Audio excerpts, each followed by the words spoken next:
Jesus truly experienced death, his human soul separated from his human body, just as happens to every person who dies. His body lay in Joseph's tomb, cold and still, but his divine nature remained united to both his body and his spirit. He was never less God, even in death. This is why Christians say, "He was dead, but he was not defeated." Jesus descended to the realm of the dead. This is the part many people overlook. Early Christians called it the harrowing of hell.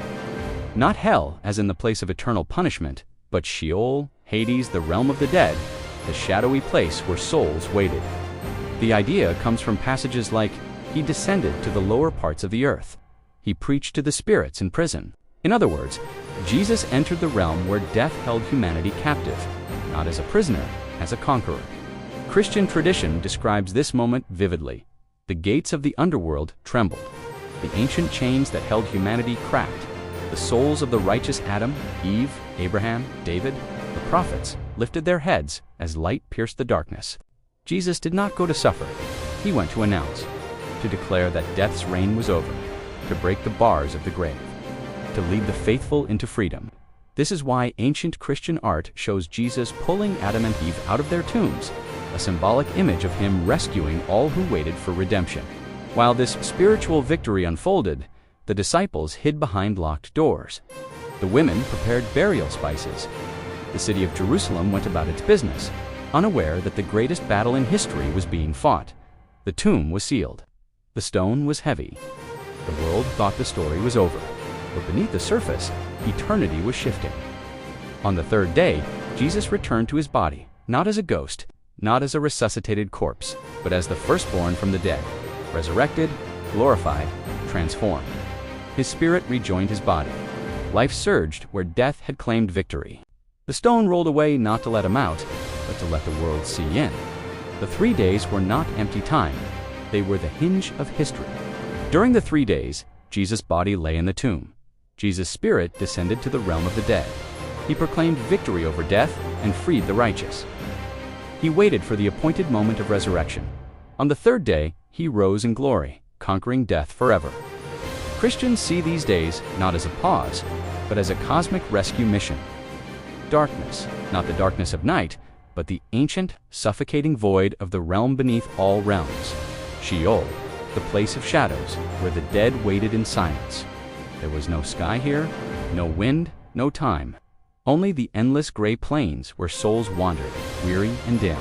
For ages uncounted, the gates of this place had never moved. They were iron mountains, sealed by the weight of sin and death itself. And then, for the first time since the dawn of creation, they trembled. A distant thunder rolled across the underworld. The souls lifted their heads, confused. The ground beneath them shuddered, as if struck by a celestial hammer. A crack of light, thin as a thread, pierced the darkness.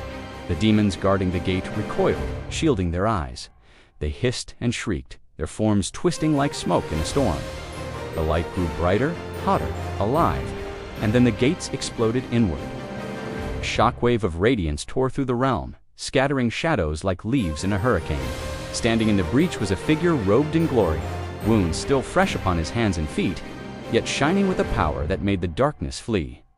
Jesus of Nazareth, the Son of God, the crucified King, now the conquering Lord. His footsteps echoed like thunder.